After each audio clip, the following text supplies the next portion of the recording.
Fala pessoal, boa tarde, ó. Tô recebendo aqui Rubens Valença, meu parceiro, educador físico, fisioterapeuta. Peguei ele de surpresa, ó. Acabou o treino e é assim mesmo. Eu falei, vamos lá, vamos gravar comigo Café com Leite.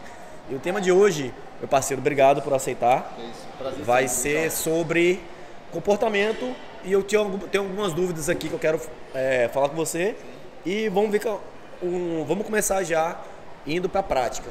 Quais são as principais que você observa assim, na sua experiência, ao longo da sua experiência como educador físico e fisioterapeuta, as principais queixas das pessoas quando elas te procuram para fazer um tratamento?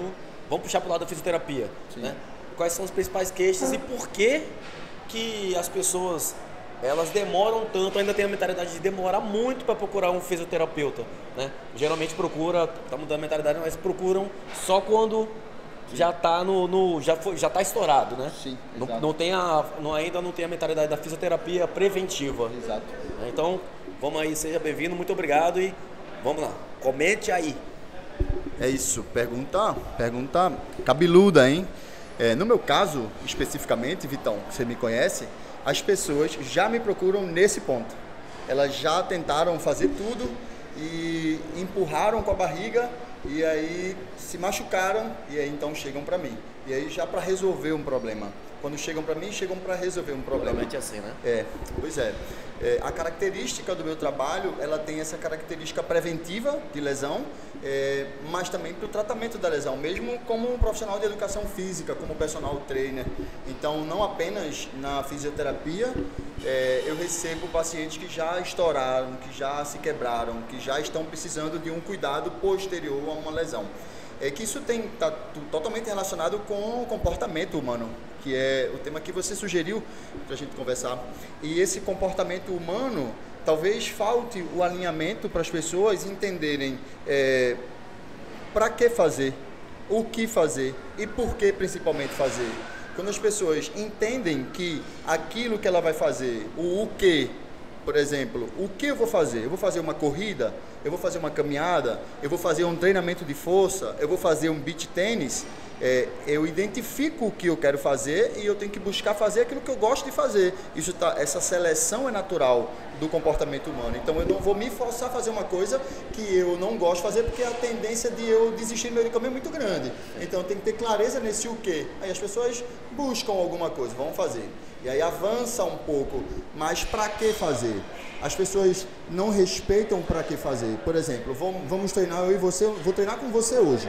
Nós temos nós coincidimos o quê? Vamos treinar musculação. Agora, o meu para quê e o seu para quê podem ser diferentes. Então, quando eu uso o seu para quê e trago para mim o seu para quê, aí eu corro um risco maior de me machucar. Por quê? O seu para quê é relacionado a um aumento ou melhora de performance para você melhorar uma atividade que você já realiza, enquanto o meu para quê talvez seja apenas para me manter ativo. Sim. Então eu posso não ter o seu nível de condicionamento, o seu nível de preparação músculo-esquelética, consequentemente, se eu atropelo o meu para quê e atravesso ele indo para o seu, eu vou me machucar. Isso é igual... E aí, se eu me machuco, eu paro de fazer. Eu não dou continuidade. A progressão, que é o que vai fazer as pessoas terem um resultado, fica no meio do caminho. E o que é mais importante, talvez, o porquê fazer. E esse porquê que é dinâmico. Porque, por exemplo, eu vou começar a fazer atividade física, eu já pensei o quê, eu já pensei para quê, e agora eu tenho que ter um porquê. E eu tenho que entender que esse porquê é dinâmico. O que me fez começar agora, o meu porquê hoje, é para eu conseguir fechar o botão da calça. Sim. Hoje, o meu porquê me tira de casa para fazer isso. Ou então porque eu quero usar uma camiseta, ó. Eu acho até que eu tô mal não, hein? Tô arrumado. Então é para usar uma camiseta. Agora, esse porquê para usar uma camiseta amanhã ainda será o meu porquê? Talvez amanhã eu não esteja mais preocupado com usar uma camiseta. Talvez amanhã o meu porquê seja outro. Então, se eu não entendo que esse porquê é dinâmico e eu não procuro renovar esse porquê, quando deixar de fazer sentido o porquê usar uma camiseta, eu não encontro um outro porquê, eu vou parar de treinar. Porque eu não quero mais usar uma camiseta, eu vou parar de treinar e mais uma vez eu não vou dar constância para conseguir ter resultado. E aí não somente o resultado por exemplo, a prevenção da lesão ou o tratamento da lesão, mas a manutenção da qualidade de vida, né? O controle das doenças crônicas, como diabetes, como hipertensão, como colesterol alto e, consequentemente, o alto risco cardiovascular. Então, esse comportamento humano associado na falta de clareza do que fazer, para que fazer, por que fazer, tende a fazer com que as pessoas não saiam de determinado lugar. Por exemplo, as pessoas que me procuram, geralmente me procuram depois que elas já se machucaram. E no meu caso, eu não tenho uma rotatividade muito grande de alunos, porque eu faço um trabalho de educação, isso que eu estou falando agora, que eu estou dividindo com o pessoal, né, com a sua audiência. Eu digo para os meus alunos que o porquê nós estamos fazendo é para a manutenção da saúde, ou seja, isso é um projeto de longo prazo. E nesse momento para a saúde, cabe você estar desmotivado. Sim. Cabe você estar sem vontade, cabe você estar mal-humorado, você só precisa ir. E aí, então você consegue dar continuidade. Então, eu educo os meus alunos, os meus clientes a entenderem isso, que é para a saúde, logo eles conseguem dar continuidade e ficam comigo um bom tempo. E essa saúde, ela não é linear. Então eu entendo que às vezes geralmente eu vou estar muito bem, mas em algum momento pode ser que eu não esteja tão bem, mas se eu me mantenho constante, a minha recuperação também é mais rápida. Porque eu tenho massa muscular, eu tenho preparo, eu tenho condicionamento físico, eu tenho a minha relação com o estresse também diminui, a minha qualidade de sono diminui, eu me preocupo com a água que você toma, você está tomando a quantidade de água que tem que tomar, aquele cálculo simples que você conhece, 0,35 vezes o peso, a qualidade do sono, peraí, você está dormindo quantas horas? 8. Você dorme 8 horas, dorme bem? Não. Então, peraí, dormir 8 horas talvez não seja bom para você. Não porque dormir 8 horas não é bom, mas é porque a sua qualidade do sono não está boa. Então, o que é que melhora a qualidade do sono? Melhora você controlar a curva cortisol-melatonina. Então, como é que a gente faz? Tem essa estratégia, vamos seguir. Então, quando a gente ataca o comportamento humano e associa esse comportamento humano à construção de novos hábitos, que, aliás, eu aprendi com você, vendo você na academia, e já lhe falei algumas vezes, lendo os livros que você me indicou, por exemplo, Hábitos Atômicos, e outros de comportamento humano, de construção do hábito, eu entendo que para eu ter um hábito, eu preciso ter uma deixa, eu preciso ter uma rotina, eu preciso ter uma recompensa. Então, se eu me dou essa deixa, se eu sigo uma rotina e eu me dou uma recompensa, fica mais fácil. Então, vou usando essas estratégias de maneira que treinar para mim passa a ser um hábito. Quando eu não treino, eu me sinto mal. Não porque eu tenho uma dívida com a sociedade que eu preciso treinar, não, mas é porque eu tenho uma dívida comigo mesmo. É o meu momento, é a hora que eu fico bem da cabeça e eu estou me divertindo agora com o seguinte, eu estou super desmotivado para treinar. Tá desmotivado. Estou super desmotivado para treinar. E você viu que eu estava treinando, né? Depois você posta meu treino, mas eu estou treinando na raça. Por que eu estou treinando na raça? Porque eu sei que o meu treino 100% não vai me hipertrofiar. Vê só. Não é o meu treino 100% quando eu estiver muito bem que vai me hipertrofiar. É o meu treino quando eu estou 30%. É o meu treino quando eu estou 60%. É o meu treino quando eu estou 70%. Por quê? Porque nessa hora é a hora que a maioria não vai fazer. E se eu continuo fazendo, mesmo eu fazendo o meu 100%, que agora naquela hora é 20%, eu estou fazendo. Então meu corpo entende que mesmo quando eu não estou tão bem, eu estou fazendo, então ele vai ter que se adaptar. E isso que é legal. Então estou me divertindo usando essas estratégias e é bom poder dividir isso aqui com você, porque aprendi também com você. Olha aí, a gente retroalimentando um ciclo. Tem aquela questão também que eu até postei essa semana de... Eu acho incrível quando a pessoa pergunta para a pessoa fala assim para mim: hoje eu tô 50% do meu potencial. Eu falei, cara, então você é um gênio, que você sabe, se você se conhece tanto que você sabe como que você está hoje. Então, eu quero que você dê 100% daquilo que você tem disponível. Se você tem só 50%, tá só meia barrinha de vida lá, sim, você tem que dar 100% daquilo que você tem. Porque nunca vai estar... na polícia a gente fala, bom no bom é muito fácil, né? Bom no bom é bom demais. Mas é no momento que você tá triste, que tá pé da vida, tá com um monte de problema, que você tem que ir, que é esse que vai ser o diferencial. Isso. Porque se esperar ficar muito felizão, empolgado, acordar, dormir bem, se alimentar bem, ter um tênis do último modelo, ter uma roupa muito top, isso nunca vai acontecer, isso é utópico, né? Então até tolice, né? Até uma imaturidade. Falar, não, eu tenho que estar muito feliz para treinar. Quando tá na baixa que isso. É uma pizza, né? Ninguém come uma pizza inteira. Ninguém come uma pizza inteira. Tá todo mundo, né? É uma pizza, como estamos falando. Então, tem uma pizza com, vai lá, 8 fatias, mas ela tá faltando uma fatia para todo mundo.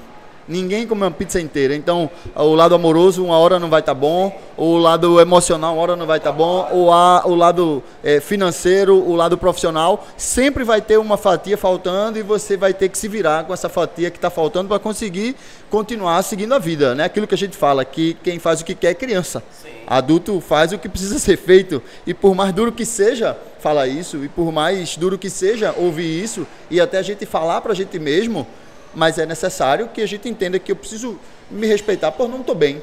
Mas eu, por não estar bem, eu não preciso não fazer. Eu posso aceitar que não estar bem vai fazer com que o meu rendimento caia. E está tudo bem o meu rendimento cair. Claro, e lembrando também que é importantíssimo o descanso, né? Sim. Que às vezes acontece comigo, acontece com outras pessoas que eu sou praticamente viciado em academia, que eu não respeito o meu descanso. Sim. E aí o corpo, ele não só reclama, como ele implora por descanso. Sim. Que o descanso, queria que você falasse também, que, claro, dentro de uma programação, dentro de uma estratégia de treino, sim, de uma decrescente de treino, o descanso, ele é imprescindível. Tanto o descanso diário, o sono, como o descanso, hoje eu preciso ficar 2 dias sem treinar. Ou então, tem gente, por exemplo, aí queria que você falasse, tem gente que rende muito mais aos finais de semana, que tem mais tempo de treinar, e aí preferiu, por exemplo, tem um camarada lá que trabalha comigo lá, que ele é monstro, João, monstro gigante. Ele fala, cara, eu rendo mais no final de semana, porque eu tenho mais tempo. Então, o meu dia de off, meu dia de descanso é na quarta-feira. Ele quebrou a semana. Sim. Então, o corpo não sabe que dia que é, né? Sim. Então, queria que você falasse um pouco disso também. Claro. Esse tema é muito bom, realmente. E o que é engraçado é que a gente cresce no descanso. O descanso sono, o descanso entre as séries, o descanso entre os treinos. Esse é o momento em que a gente cresce, que a gente hipertrofia, que a gente gera o desenvolvimento. Então, todo o nosso processo adaptativo, fisiológico, emocional, ele acontece na hora que a gente está descansando. Então, é muito importante ter qualidade de sono para que o meu corpo consiga relaxar e que ele consiga armazenar aquele conhecimento que eu adquiri. Da mesma maneira, o músculo. Então, o músculo ele vai levar uma pancada, seja ele o músculo cardíaco, seja ele o músculo do fígado, seja ele o músculo pulmão, seja ele o músculo esquelético, ele precisa descansar, porque nesse descanso é que ele vai gerar adaptação. E o que é mais legal? Lembra que a gente falou que o seu pra quê é diferente do meu pra quê? Porque nós podemos estar em condições diferentes. Então, o melhor descanso é o descanso autossugerido. Então, quando eu respeito o meu descanso, a minha hora de descansar, quanto eu preciso descansar, como eu vou descansar, aí eu descanso bem. Porque descansar não é dormir. Por exemplo, para algumas pessoas, para descansar, vão precisar dormir 8 horas. Essas pessoas, 8 horas de sono. Para outras pessoas, descansar pode ser uma sessão de futevôlei. Então, para essa pessoa, o descanso que seja o futevôlei. O descanso ele não deve ser associado à inércia. Na verdade, na inércia não há descanso. Então, estar no momento inercial e estar descansando não quer dizer que necessariamente para descansar eu preciso estar em inércia, eu preciso estar parado. Então, quando eu entendo que descansar está associado a qual é o tipo de atividade que eu vou fazer que vai me fazer relaxar, que vai fazer o meu corpo ter uma boa adaptação, uma boa acomodação, vai fazer eu descansar melhor. Por exemplo, algumas pessoas vão para casa dormir, vem cá, Tarcísio. Aqui, ó, meu amigo Zangado, personal treino, grande Tarcísio, dá um oi aí. Depois vai ser com Boa tarde, galera. Em breve vai ser com ele. Aí, ó. Esse é grande personal trainer. Esse aqui, se fôssemos os 7 anões, esse seria o Zangado. O homem é brabo. Brabo de verdade. E às vezes ele diz, eu tô cansado. Ele diz isso algumas vezes, eu tô cansado. E ele dorme. Talvez durma menos do que ele precisava dormir. Mas é porque talvez a rotina, talvez o descanso que ele esteja precisando seja um lazer diferente, seja ir para uma praia diferente, para uma coisa que ele está sem tempo para fazer. E aí o sono, a restrição do sono, pode parecer que é por conta da restrição de sono. Mas não é, talvez seja a restrição de outra coisa que ele esteja em falta e por estar em falta, o sono não está recuperando. Exatamente. Né? Excelente resposta. Olha aí, ó. O homem sabe. Olha aí, ele chegou e a gente vai improvisando aqui. Nada foi combinado, né? Aí, valeu. Boa tarde, galera. Acostuma com esse rosto bonito aí. Acostuma com esse rosto bonito que daqui a pouco ele vai estar aí também. Então, para fechar, esse descanso é importantíssimo, foi muito bom você falar, e desmistificar que descansar é dormir, é ficar sentado, aliás, ficar sentado longos períodos ou ficar deitado longos períodos termina sendo prejudicial. Por exemplo, recentemente saiu um estudo que dormir 7 horas é melhor do que dormir 8 horas para pessoas adultas como nós. Então, crianças, adolescentes precisam dormir um pouco mais, mas adultos como nós, 7 horas de sono é melhor do que 8 horas de sono. Obviamente, sono de qualidade, com o cortisol, a melatonina regulados. Então, passar 6 horas numa mesma posição, ao longo do dia, obviamente, tem mais relação com dor lombar do que, por exemplo, um tipo de exercício ou um tipo de postura. É muito comum a gente dizer que a pessoa que senta assim, ela vai sentir dor na lombar. É muito comum a gente dizer que uma pessoa que está fazendo um agachamento com 130 quilos, igual você estava fazendo ontem, lembra? Vai sentir dor lombar. Só que não tem correlação direta entre essa postura ou o agachamento com dor lombar maior do que uma pessoa que mantém a mesma postura por 6 horas ou mais. Ou seja, a mesma postura sentado ou a mesma postura em pé. Então, olha só, como manter-se na mesma postura. Hoje vou descansar, vou ficar sentado o dia inteiro maratonando. Talvez você não somente não descanse, como você ganha uma dor lombar. Eu falo disso até para quem estuda, quem está nessa pegada de estudar para concurso público, que a pessoa tem que ficar 6 horas, 8 horas estudando, aí a pessoa às vezes quer passar mais tempo estudando ainda. Eu falei, cara, não vai render. Primeiro, sua mente precisa descansar e você precisa treinar o seu corpo, condicionar o seu corpo para aguentar ficar sentado 6 horas. Para gerar acomodação. Que senão vai desconfortar, vai doer as costas, lombar, a perna vai doer, aí a posterior já incomoda porque não treina direito. Sim. Tudo é mas a questão do descanso ativo é importantíssima. Sim. Eu faço geralmente o meu descanso ativo andando de bicicleta com o Heitor, com o meu filho. Sim. É comum que, por exemplo, a companheira, sua companheira, por exemplo, eu conheço, a Samila, né? Ela estranha a forma de você descansar, porque descansar para ela é ficar deitada e descansar para você é você ir andar de bicicleta ou passear com o Pipoca e com o Heitor. E ela fala, não, com o Paçoca, perdão, porque Pipoca é o cachorro do meu filho, com o Paçoca. Então, veja, aí ela fica chateada, como é que ele descansa desse jeito? Sim, descansa, porque é o momento que você acomoda o estresse da semana, do trabalho, dos seus projetos, a mente, e aí você realmente efetivamente descansa, e esse descanso ele é efetivo, é suficiente para você manter o seu estado de humor, manter os níveis hormonais, para consequentemente você ter resultados hipertróficos, consequentemente ter resultados de controle do cortisol, do estresse, para você trabalhar bem-humorado, como a gente conhece, né? Outra coisa aqui pra gente encerrar esse bate-papo de hoje com café com leite, quando a gente foi fazer aquela anamnese lá do meu problema de joelho, que você falou, cara, é o quadril que está desregulado. Sim. E aí você falou que na maioria das vezes, que o quadril ele é praticamente o centro de gravidade. Sim. E às vezes a pessoa acha que está com problema de joelho, quando você vai investigar o quadril, né? É outro lugar, exatamente. Assim, como o corpo compensa e geralmente, pela sua experiência, aí queria que você falasse, né? Tá com alguma dor, pode ser quadril, mas aí precisa de uma avaliação de um profissional, né? Exato, exatamente, a autoavaliação.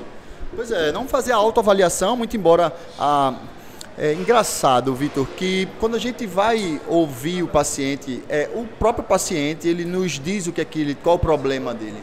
Na escuta do paciente, a gente consegue entender que aquele problema, por exemplo, no joelho, na verdade, como foi no seu caso, é um problema do quadril.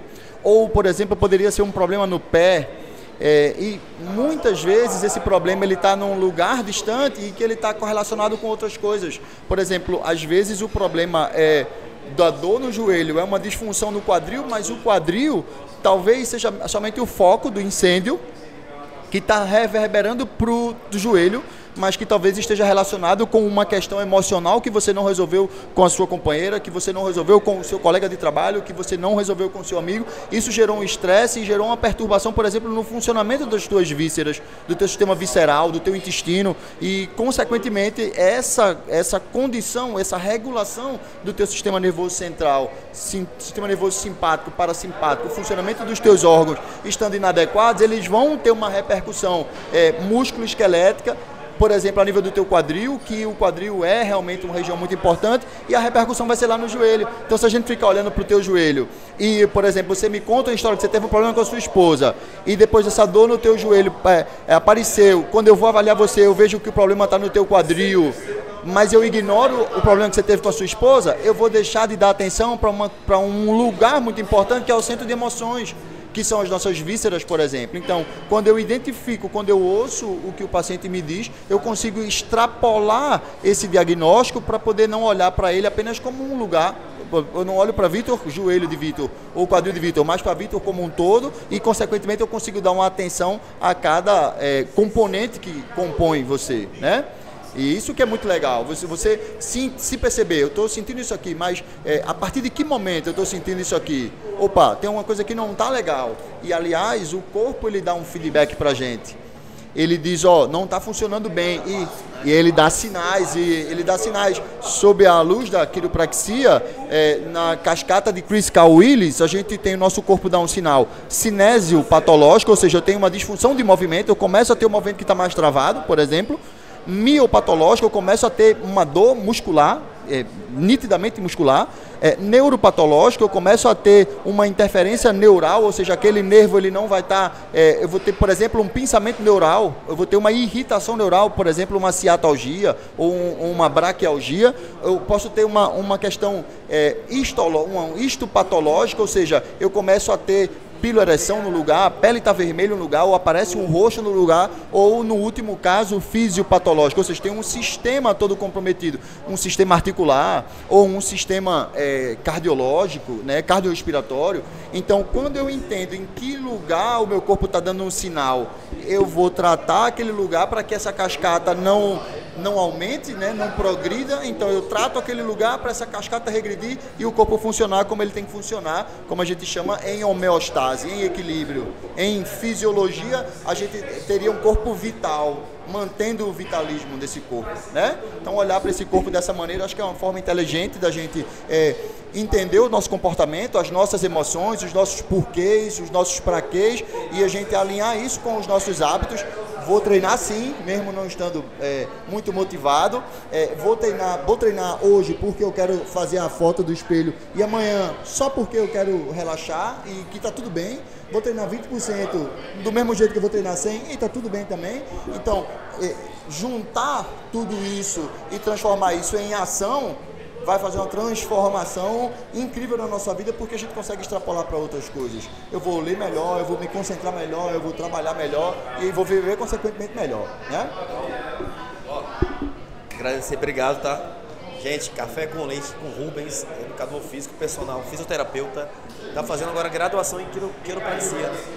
Cara, sensacional. Se você for aqui de Recife, estiver assistindo e quiser procurar o Rubens, @quiro.rubens. Faz atendimento de personal trainer e de fisioterapia. Galera, espero que vocês tenham gostado do Café com Leite de hoje, diretamente aqui de Recife, da academia. Peguei o Rubens aqui de surpresa assim, só funciona assim. Valeu, galera, um abraço, deixe seu like, se inscreva no canal e até o próximo vídeo. Valeu. Então, obrigado, meu irmão.